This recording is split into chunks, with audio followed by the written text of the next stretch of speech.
What's good, y'all? Welcome back to another episode of the Shinobi Squad Podcast. I'm fan service Renji. I'm Shana Mostella. It's definitely been another interesting week in the cosplay community. For those keeping track, Blerdcon just took place this past weekend. It already started off with controversy. We mentioned in an earlier podcast, this was the first con to announce vaccines only. Mm-hmm.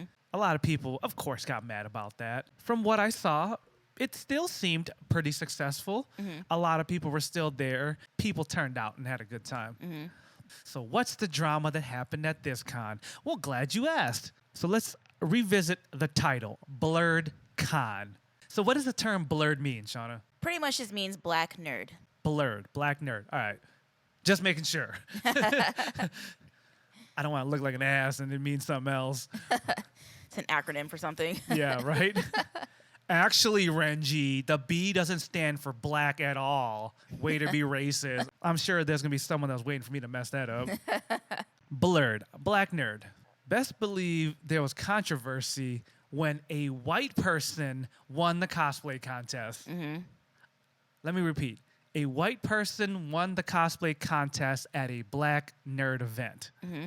Boy, was there outrage. But first, before we move on, Blerdcon was never exclusive to only black people or people of color. Like, they welcomed everybody. Don't think it was literally a black-only convention, because it wasn't. First place winner at the masquerade was a white person. Mm-hmm. Boy, was there an uproar.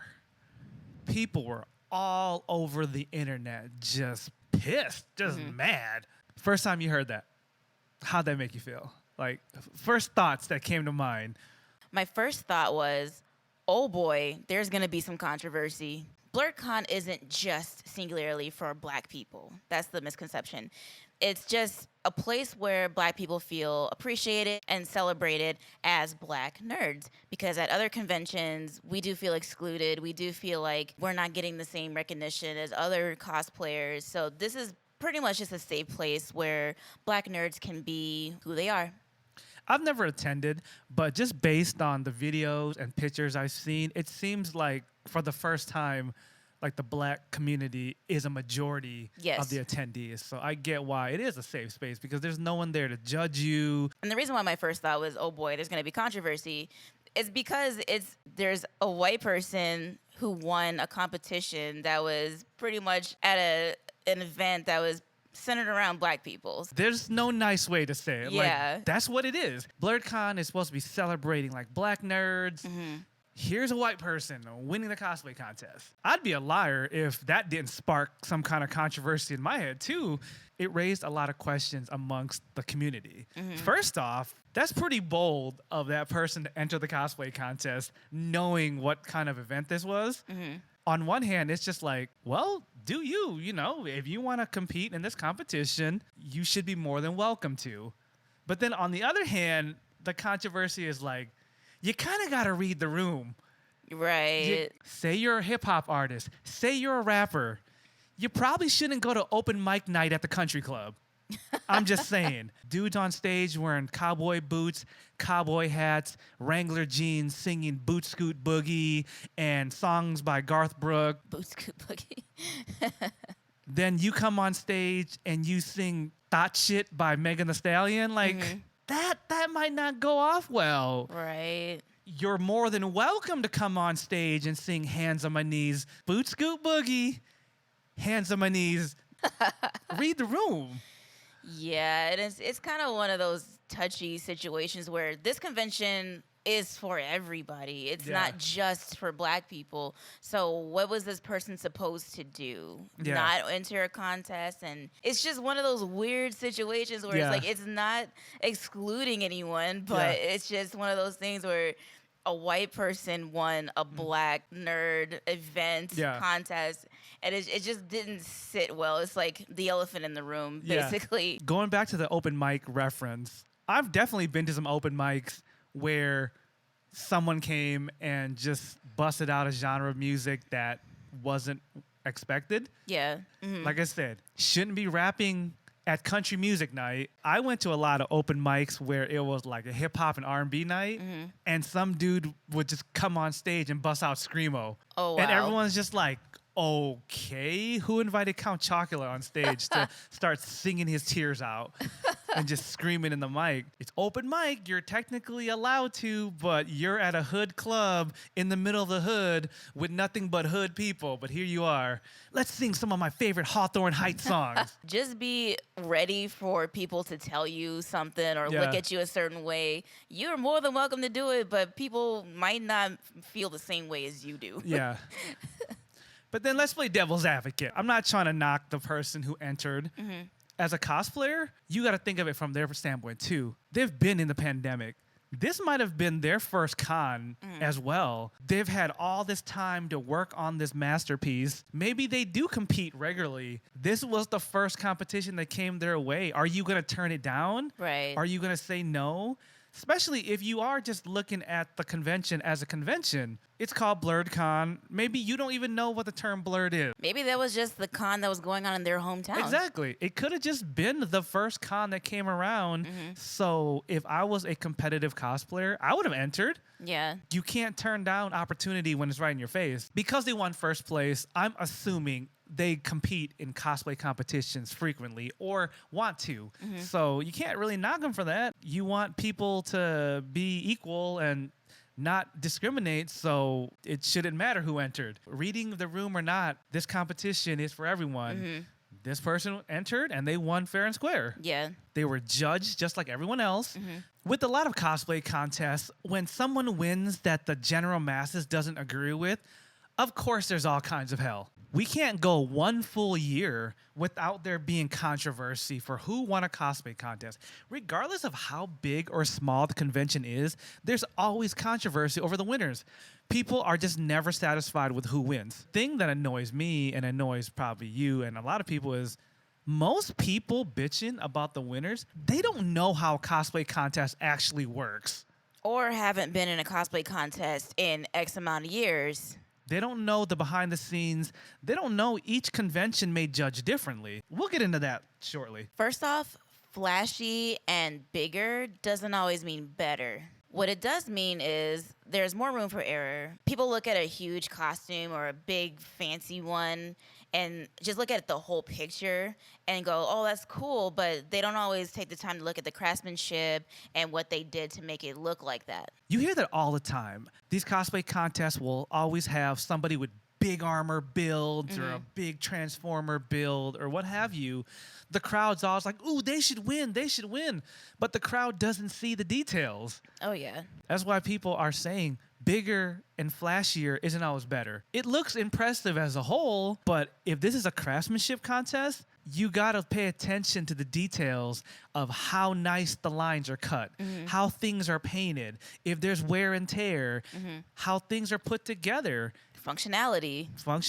And the bigger the cosplay, the more surface area you have, the more rooms you have for mistakes to show.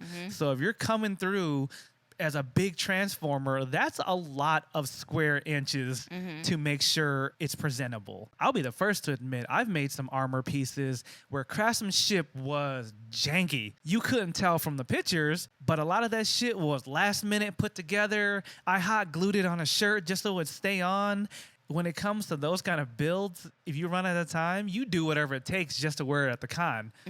Would I ever wear that to a cosplay contest? No, because if someone took the time to evaluate how I made shit, they would definitely saw how ghetto my build was. People that see me in passing or people that see the pictures, of course it's going to look great to them because they're only seeing me for a split second or they're seeing me for a couple minutes. They're not touching my armor. They're not looking at glue blots. They're not looking at how my lines aren't cut right. Right. So of course it looks good. It's because of these cosplay contests that I always double check my work now. I'm just like, did I sew this right? Is it laying flat enough? Are my seams showing? Like I have a lot of that in my mind when I'm making cosplay to this day. I don't.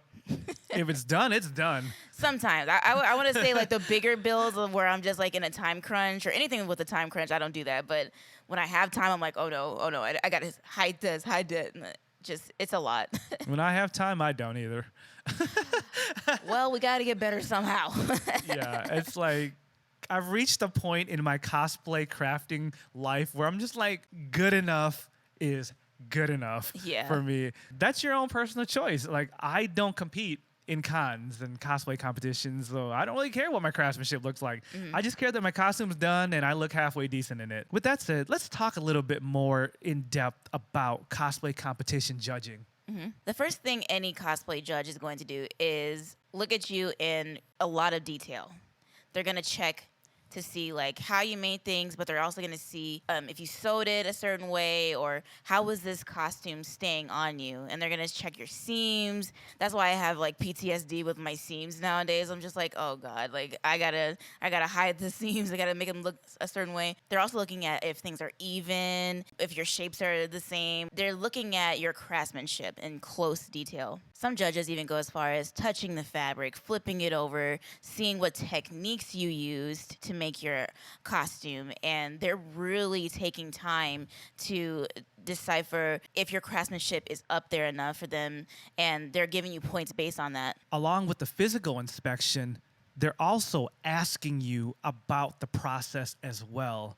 Why do they do that? They're making sure you actually made that costume. I've been in cosplay contests where I was one of the judges where people have flat out tried to lie about their costume. Once you ask them about, how'd you do this? What technique did you use for this? They're like, I sewed it. Yes, I know you sewed it, but how did you sew it? Right. Did you hand sew it? Did you use a machine? And some people will choke. So during the physical inspection, it's nerve-wracking enough that they're just touching everything and they're looking at parts of your cosplay, because a lot of people only make sure the outside look good. Right. But once those judges flip it open and be like, that duct tape holding your seams together? Yeah. You lose points for that. They're also picking your brain, because sometimes there's some things they can't fully see, so they want you to explain it so they know that you actually worked on this. What a lot of people don't realize is a lot of these cosplays are prejudged way before the masquerade even happens. Good point. There's not enough time to judge everyone backstage. What they really look for on stage is that final point, is performance. When you come out and present yourself, that's really all they're looking for on stage. Some of these competitions that do allow the judges to have as much time as they need to judge you, they do that stuff first thing in the morning, the day of. Right. Some of these judges could be in the back judging for like 5 to 10 hours, depending on how big the competition is. Yeah. When it comes to these really extensive cosplay contests, a lot of the contestants will bring in binders full of pictures of their progress and showing things that they did leading up to the final completion of the project. They're documenting everything from their sketches to the material they went to go shop for. They even bring swatches of fabrics that they went with, that they ended up choosing. They show their different techniques and what they started with, but then decided to go with a different technique. And this is how it came together. They're documenting every little piece of their progress and showing it to the judges. I've seen some of these binders, and some of these things are huge, like hundreds of pages of like step 1, step 500. A lot of people out there just think these cosplayers show up on stage and the judges kind of write down a number real quick, like it's an Olympic dive competition. Oh, Yeah. 10, 10, 10. Right. Okay. No, I don't work that way. These judges are out there doing some work. Yes, on the flip side, there are some cons that the judges aren't worth a damn, because the con doesn't really care about the cosplay Right. contest like that. We all have heard about the ones that they don't care. They just let whoever judge, and you might win because your friend's a judge. Right. There's a lot of those out there too. For some of these competitions, though, you can research who the judges are and tell if they're legit or not. Because, hell, just look at their own portfolio. Right. I've been to cons where there's been a judge. They've won awards at numerous cons. You look at their cosplay resume and it's like, okay, I can see why they're judging. But then on the flip side, there's been cons where you'll see the judge, it just happens to be one of the guests. And then you're looking at their credentials and it's just like, this is like your first cosplay. Like, why are you a judge? Don't make your own costumes. You've never even touched a sewing machine ever in your life, or even a hot glue gun for that matter. But here you are as a judge. Great. I can say that with pure 110, 120% confidence, because I've been to these conventions where somebody was on the cosplay judging team and they were just a guest, a cosplay guest. But these people and certain people had never made a single costume in their life, never even made anything ever in their whole life. And here they are as a judge. When it comes to that situation, then I could see why people be getting mad at who wins the cosplay competition. Because you look at the judges, and the judges have no credentials. It's like, this person's never made a cosplay. This person's never made a cosplay. So what business do they have judging other people's craftsmanship when they themselves know nothing about crafting? Right. So that I get the controversy. Let's talk about the community uproar. Like I said, people were going crazy over this controversy, right? They was coming at one of the guests. I was reading her post, and I couldn't believe how far people were going. People were up in her comments saying they should have did a paper bag test. Just based on your face right there, you don't know what paper bagging means. No, I've never heard the term. In the context that these people were saying, it meant if you were lighter than a paper bag, you're not black. Oh. So if you don't pass the paper bag test, you shouldn't be allowed to enter this contest. Oh, that's bold.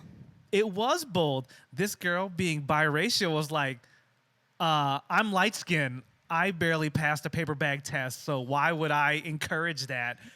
And that just had me taken back. Like, wow, are people really that serious about that shit to where they're just like, we're going to test your skin tone even though black people come in all shades and complexions?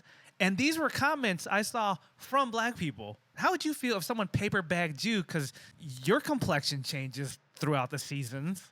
I would be thoroughly pissed off because that's a deep-rooted problem of mine coming from like growing up and going to these all-black schools and going to these all-black everything when I was growing up, and I was never black enough ever in my schools and my church and anywhere that I went. I was never black enough.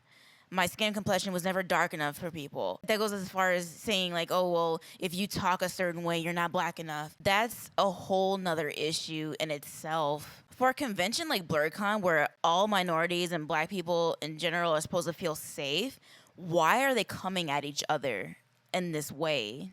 Why are they doing this to each other? It's really disappointing to hear that black people are telling other black people that they're not black enough and they're not good enough to be in this little clubhouse of theirs that they created for everybody. Blerdcon was created for people to feel safe, for people to feel free to be who they are. And now you're making these rules saying like, oh no, you can't do that because you're not black enough, you're not this enough.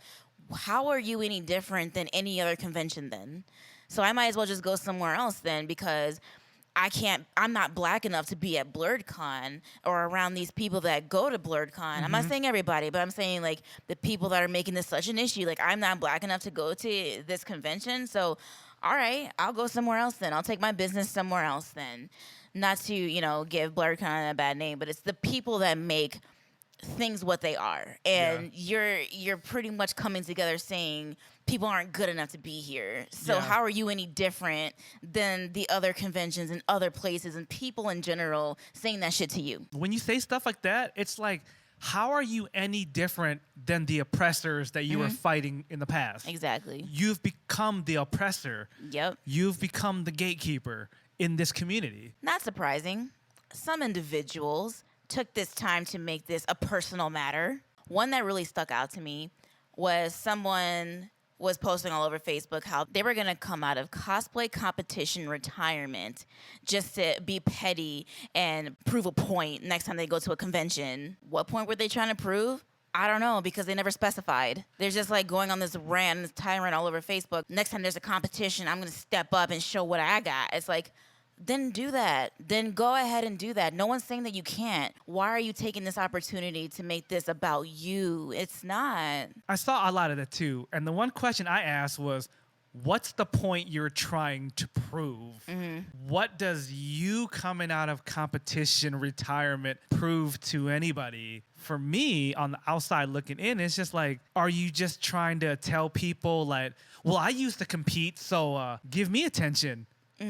You haven't competed in a cosplay competition in years. And for some of these people, when you did compete, you weren't competing in a craftsmanship contest. you were competing in the performance. So you coming out of retirement for performance to make a point in craftsmanship? Like, that just kind of confused me. So I just had to write it off as this is just a look at me moment. Like, cosplay competitions in the spotlight. Let me tell people that I used to compete. It's that me too moment. It's similar to like when you went on vacation. Say you're Japan vacation. You're just trying to be like, oh my God, I went to Japan. I had an amazing time. There's always going to be someone that wants to steal your thunder and be like, well, I went to Japan too. It was awesome. Bitch, I didn't ask you about if you went to Japan. This is my moment to say I went to Japan. Good for you. You went to Japan too. Woo. Like, put that on your shit. Why do you got to tell me and make people be like, oh, he went to Japan too? Like, that's the best example I can think of, because every time a cosplayer does have a moment where they go on vacation and they're just trying to just be happy or proud of what they did, 90% of the time there's always someone that's like, well, I did that too. So what about me? And that's what I felt about this cosplay competition thing, where people were just talking like, well, I'm going to enter and I'm going to show you guys. Show us what? I know, seriously. Show us how you're rusty and you don't know what you're doing anymore because you haven't done this thing in like 10 plus years. And the only time you were in a cosplay competition was with your friends, people that were doing this on the regular, and you just happened to be there, to be there with them, to be a part of their thunder, again, making it about you. Anyways. Cosplay competitions have upped their game in the last 5 years.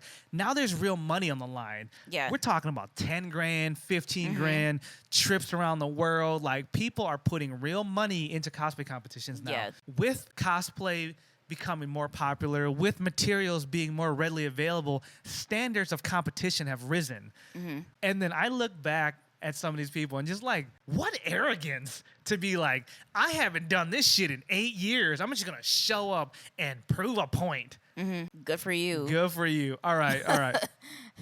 For these people who think they're just gonna show up at a cosplay competition one day, especially when they ain't really about that cosplay competition life, throwing all the shade out there. Some of the people that I saw talking that big shit, y'all don't even craft that good.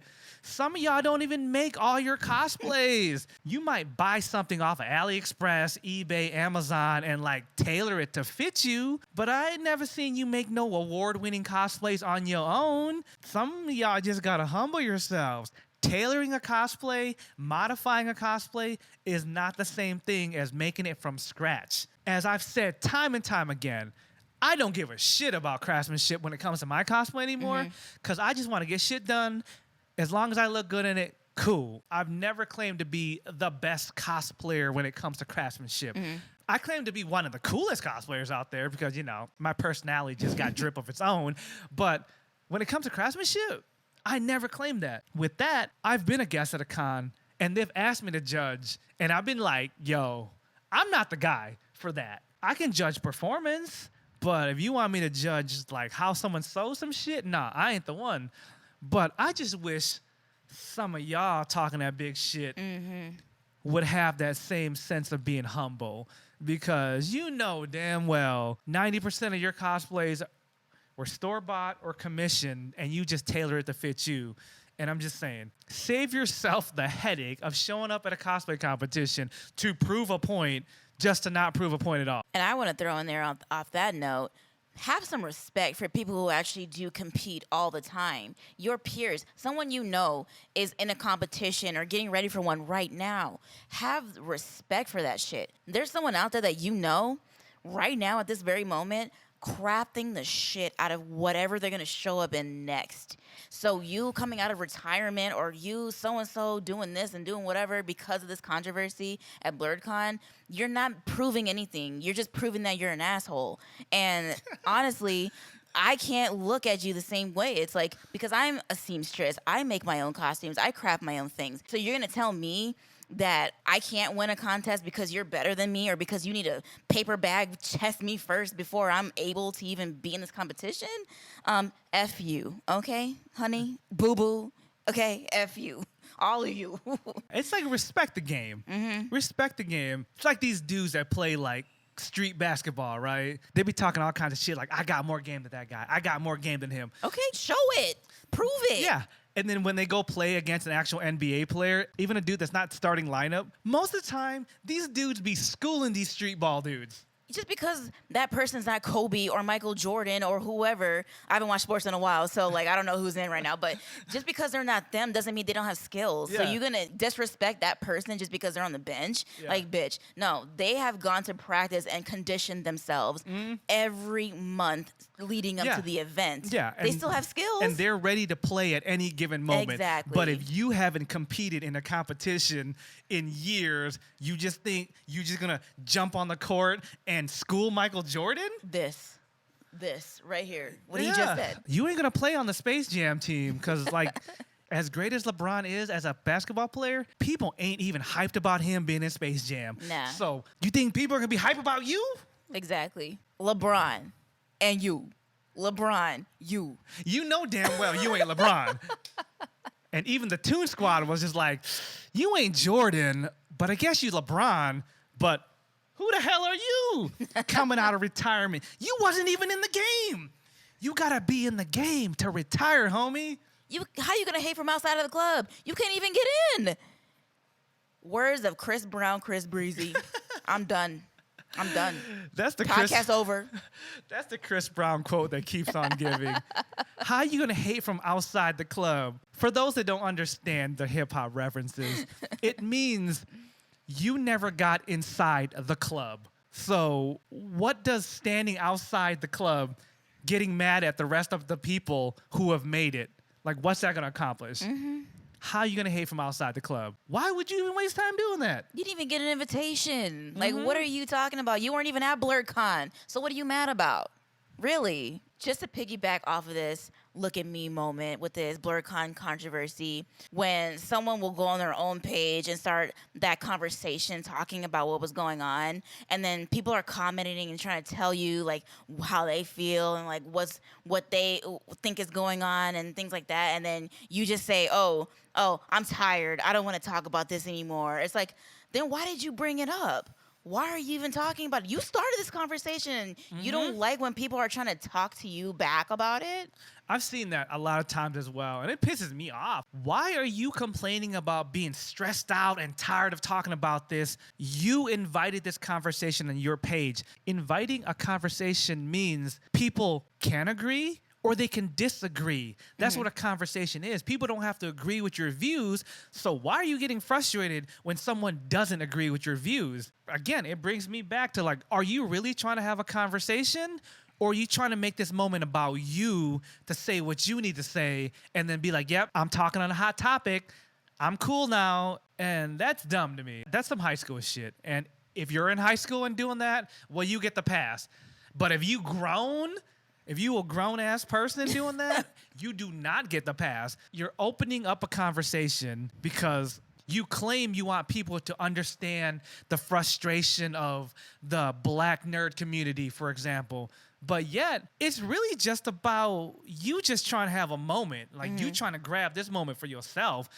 Because if you was really trying to have a conversation about the black cosplay community and their feelings, you would invite both sides of the conversation. You're not going to educate someone if you just shut them down for not agreeing with you. We may not agree, but we can talk about it, and at the very least, we'll understand each other. But what you're doing is just like, no, this is how I feel, I'm right, so if you don't agree with me, just go away because you're annoying me now. Especially if you weren't even there in the first place, and you're also putting this on your platform, talking about something that a lot of your followers probably didn't even know about in the first place. So they're there to ask you what's going on and like contribute to the conversation. But if you're just dismissive, like, oh, I'm tired now, I don't want to talk about it, then why did you start it? Because half those people probably didn't even know what you were talking about in the first place. So moving on from that, I believe it was the convention chair that made an official statement regarding the controversy.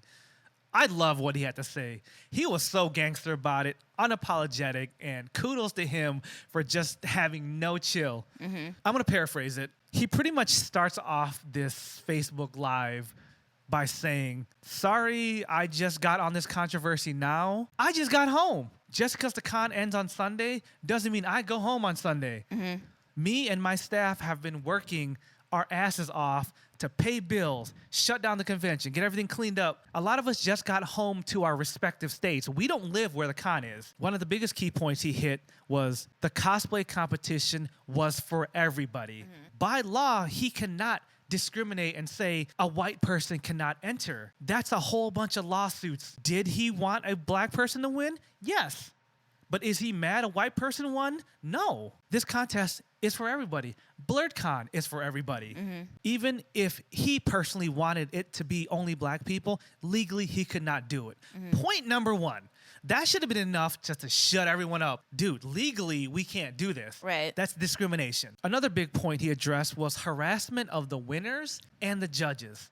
What are you going to accomplish by giving the winner death threats? And speaking of the winner, this poor person deactivated their social media because they were getting harassed that bad. This person was getting death threats. It was bad. Then on top of that, the judges were being harassed and getting death threats, and staff members that had nothing to do with it were getting harassed. A great statement he said was something along the lines of, we as black people have fought so hard to be treated equal, to be treated fair. And we're tired of the people oppressing us and treating us like shit.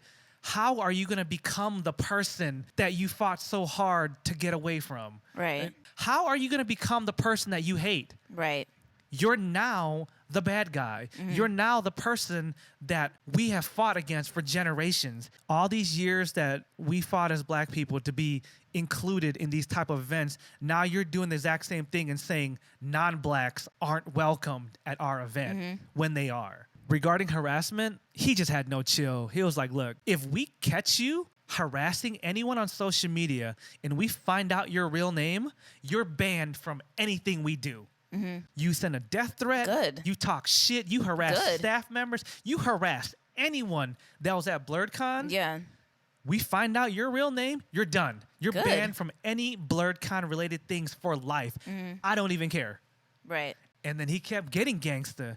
Oh, yeah, some of y'all got some extra accounts with anime profile pictures and fake names thinking y'all tough behind the scenes. Oh, we're going to figure out who you are, too. At some point, you're going to slip up, and we're going to figure out who you are, and you're banned, too. Good. I was like, damn, he's just like, I know you got a fake account because you ain't got no balls to talk shit in real life. Good. I ain't never heard no gangsta shit like that from any con staff member. I was cheering. I was like, ooh. Like, I had that same moment when Captain America picked up Thor's hammer in Endgame. I was just like, oh, he did not. Oh, hell no. He did not just say that. But this con chair was just like, I don't care. More con chairs need that kind of balls to step up. Yeah, seriously. Another gangster thing he said was, we don't need y'all money. Even though it's a pandemic, we had so many thousand attendees. If it wasn't a pandemic and we didn't have restrictions, we would have doubled that number.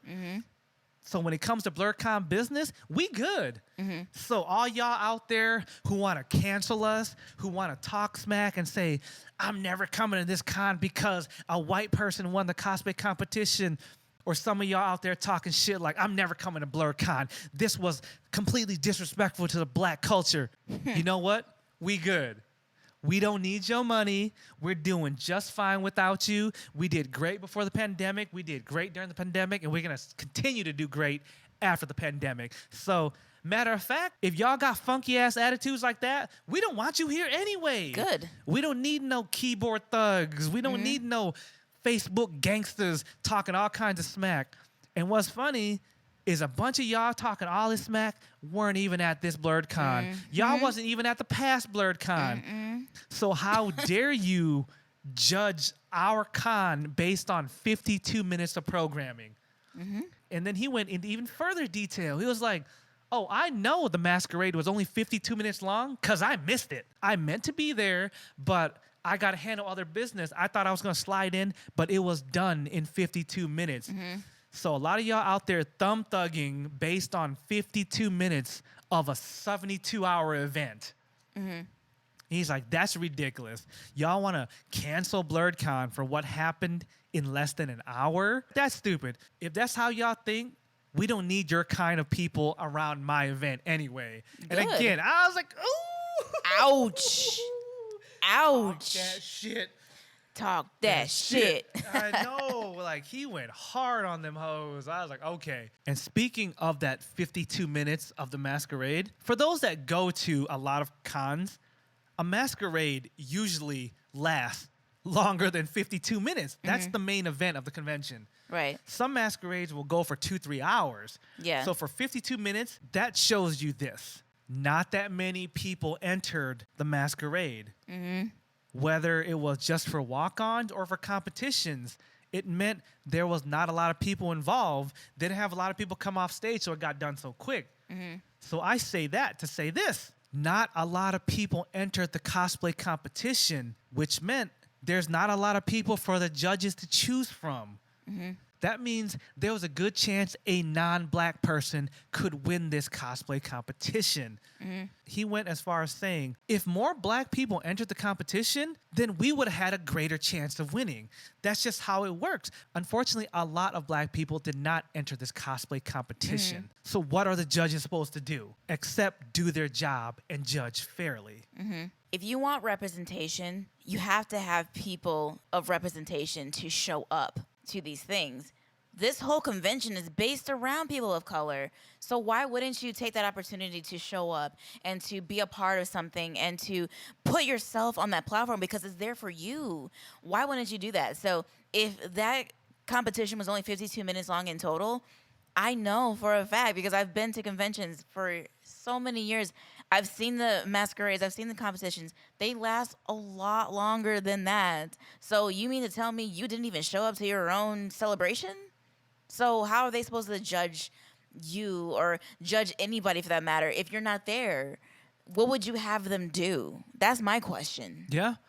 They just have to pick from who's there. And the con chair emphasized that. He was like, if you want more black people to win competitions, then you need to encourage more black people to compete. If you have a favorite black cosplayer out there and they can craft their ass off, tell them to compete. That's the best thing you can do for the community is get your peers or the people you're fans of that do have the skills to compete and win, get them to compete. So I hope all the people that are out there like, oh, I'm dusting off my cosplay. I'm coming out of cosplay competition retirement. I hope you do. I hope you do because then maybe this event will be filled out more. Maybe they'll have someone to actually judge other than the people that were just there because, no one else was there. So maybe, just maybe, you'll do the right thing and actually enter yourself and be a part of these things so you can be judged and so things can be fair. Or, at the very least, attend Blerdcon. Attend it. Attend it before you just start having a bunch of whole-ass debates, sparking even more controversy, expressing your opinions for something that you weren't even there to see or witness. Y'all sure had a lot of opinions. Those of you that weren't even there had so many detailed things that you would have did and what should have went on when you weren't even there. Like, seriously, show up. I'll go as far as, you didn't even have friends that were there. Exactly. You never even heard of this convention. But yeah, you want to take this time to get on your soapbox and talk about something that you weren't even there to witness. Yeah. Why? Just to give the con chair of Blerdcon the respect he deserves, I just wanted to mention one last thing that he was doing. A lot of people were calling him a sellout. A lot of people was talking shit like, oh, you sold out. This is supposed to be about the black community and the black nerds, da-da-da-da-da, right? He was like, oh, I'm a sellout? I don't support the black nerd community? Well, let me tell you this. This dude was getting buses to go to inner cities to bring black community to the convention, to bring kids, high schoolers, college kids that would have no other way to get to his convention. He was taking money out of his pocket to get buses to go pick people up so they can come to the convention. He wasn't out there charging them bus tickets like some cons do. YetiCon. YetiCon. They have a shuttle service that will get you to the con, but it costs you $50. What? Some cons offer you shuttle services to get you to the con, but it comes at a premium. And I think it was YetiCon. Don't quote me on this, but yeah, because YetiCon's like out in the woods or out in the middle of Canada somewhere, and there's no easy way to get there, so you can pay for a bus ticket that's $50. But this man was coming out of pocket to provide a way for inner city kids to get to the convention to experience this nerd culture. So, sellout, I think not. This man has done so much more for his community than I've heard any con chair do. To be honest, I ain't never heard of someone offering free shuttles to pick up people in the city. That's unheard of. I just want to say in closing for myself, after hearing about everything that really went down at this convention, at first I would have had sympathy for the main point is like a white person winning the Blerdcon competition.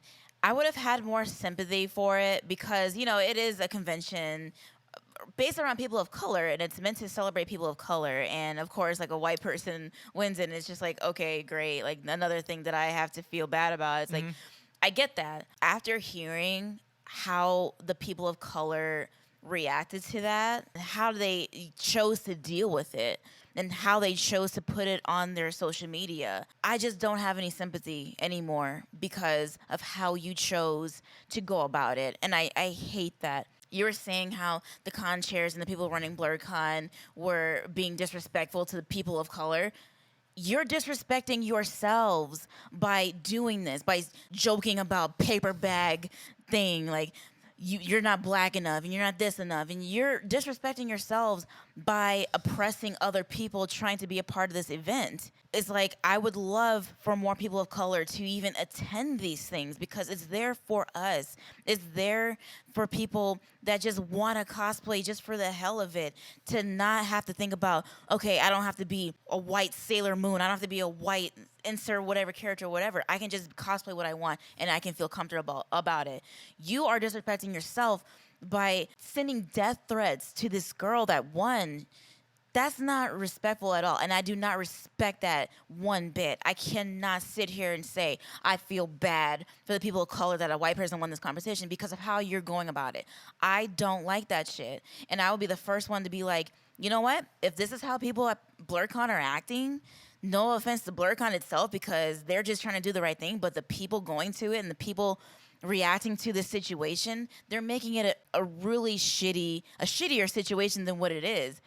I will go somewhere else then. I don't want to spend my money at this convention because of the people that choose to go to this thing and choose to be this way. And a lot of them haven't even been there. So it's like you're attacking a convention that you never attended. So it's like, how do I feel as a consumer that I've never been to this convention? I've always wanted to go to Blerdcon. But now after hearing all of this and seeing what's happening, I don't want to go anymore, honestly. And that's sad because it's like, that has nothing to do with Blerdcon. It's not Blerdcon's fault, but I'm sure a lot of people think that way too. And that's why the con chair was just like, no. Don't blame all of Blerdcon for this. It's all the people that didn't even go to the con that are making it a bad thing. And it's like, when it comes to that blurred community, the people talking all that shit, y'all shooting yourselves in the foot. Like, this is supposed to be the convention for you, but yet you're helping people cancel the convention before they even go. I've seen a lot of my friends be like, well, I guess I'm not going. And it's like, no, bitch, don't let this ruin it for you. Exactly. And that's what I'm trying to say to you, too. It's just like, it's not Blerdcon's fault. I know it's not. And it's all the other people talking that shit. And it's like, y'all need to realize y'all the ones that are going to make this convention go away on some dumb shit. And then you're going to be stuck back in your own struggle like, well, I went to this con and it was mainly white and nobody cared about me. Well, congratulations. You messed up Blerdcon for yourself because you talked so much shit even though you were never there. I say that in a way to be like, the people talking about Blerdcon right now are the people making me not want to go. It has nothing to do with Blerdcon itself. Yeah, because that's the attitude. Like, people go to cons because of what their friends say. So these people are indirectly ruining it for themselves and their peers. They're making it so that I'm not welcome, or anyone else for that matter is not welcome to come to this convention. I just have to say, I do not respect anyone. People of color, it doesn't matter who you are or what color you are. I do not respect anyone who will go out of their way to send death threats to somebody just because of something that you don't agree with.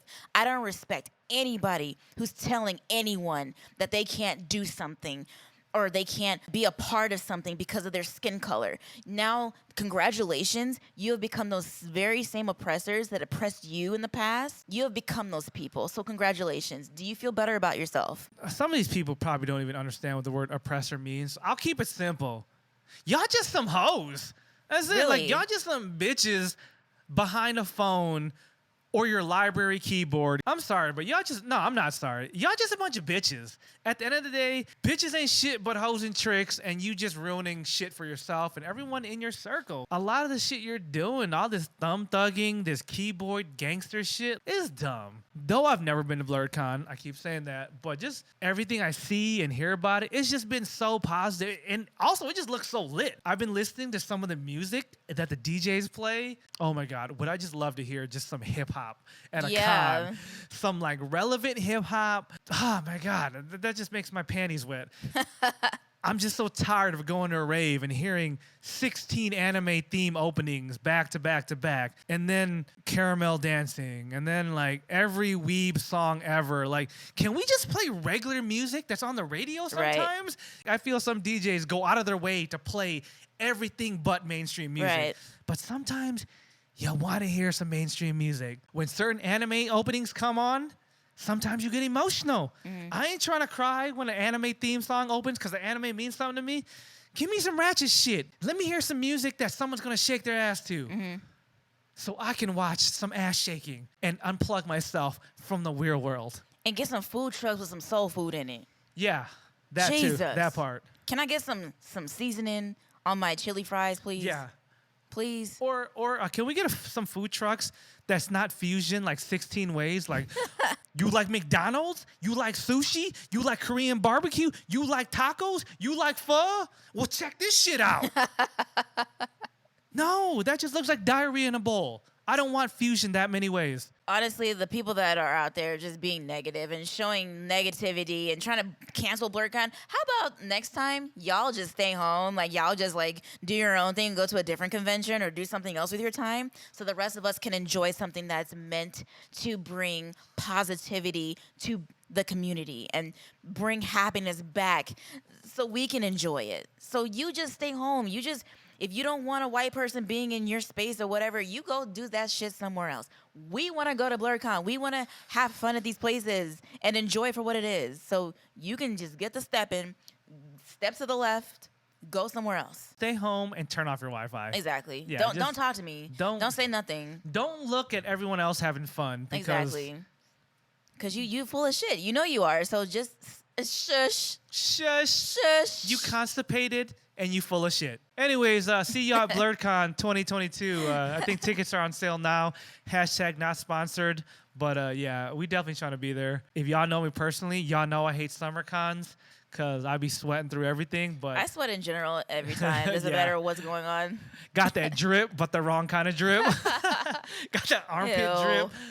Got the under titty drip, got the butt crack drip. Oh my God, like I went out to do a photo shoot for someone out at the beach and shit, and I was dripping down my butt crack. Like, I don't do summer well, but Blerdcon next summer, we will be there. So make sure y'all keep us accountable and be like, yo. Remember when y'all did the podcast, said you're going to be at Blerdcon? Yeah, make sure y'all hit us up and make sure we at Blerdcon because it just looks like a dope time. It does. It looks like a con that I would enjoy because they be doing stuff that is very untraditional to cons. So, and just the vibe just be looking so dope. Blerdcon, put that on your bucket list. Whew.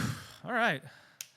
I guess we're hitting that point to where we should wrap this up. Cons are coming back in full effect. Whether you attend or not, just take a second to think before you open up your mouth. You may think you're on some like progressive woke shit, but a lot of the time you're just on some dumb shit. Mm-hmm. That's it. You may be trying to prove a point to like 2 people, but yet you're just making yourself look like a moron to 100 other people. Mm-hmm. And some of those people are your actual friends. I get a lot of us have been stuck in this pandemic. We haven't had shit to post on social media. We haven't had shit to make people look at us and be like, yeah, you're right. But sometimes that attention you seek isn't worth it. You're just out there running your mouth for a look at me moment. Yeah, you got some interaction. Yeah, you got a few likes. But the thing you don't look at is all the people that are in your real life, your real friends that are just like, why are you so dumb right now? Take a second to process how dumb you look and sound. Exactly. If y'all don't care about anything else, I know a lot of y'all care about looking dumb. No, actually, no, you don't, because some of y'all still do it anyway. But anyways, with that said, make sure you follow us on social media. All the links are below. Instagram, Facebook, Twitch, OnlyFans. We everywhere. Just type in our names. Fan service Renji, Shana, Mostella. You'll find us. Almost forgot to mention, we're going to our very first convention since the pandemic happened, and that's going to be in Kalamazoo, Michigan. It's Doki DoCon, and we're anticipating it because just haven't been anywhere since the pandemic happened. So this is going to be our very first one. So we're getting right back in there. We're getting in cosplay. We're going to be back in public in the cosplay community, and I can't wait. So if y'all going to be at that con this weekend, make sure you holla at us. When this episode airs, the con should be the next day. So we will be there at least Friday and Saturday, debating Sundays. So please, please holla at us if you see us, because we haven't seen anyone's faces in so long. If y'all podcast listener, we would love to meet you guys. So don't be shy. Also, one more note. We're in our new apartment as well. If you guys can see, like, there's nothing in the background. Yeah. Like, we're brand new. This is the very first episode of the podcast that we're in our brand new place. Yeah. If you guys are watching this on YouTube, you can see, like, we have no decorations, no nothing. So thank you guys for sticking with us through this journey. This is kind of a temporary setup, so it may change, it may not. So don't be surprised when next week or the week after we shift and do something else. We're still trying out our spaces. Yeah. So, all right, y'all. Thank you so much for tuning into this week's episode of the Shinobi Squad Podcast. I'm Fan Service Renji. I'm Shana Mostella. We'll see you guys next week. Bye.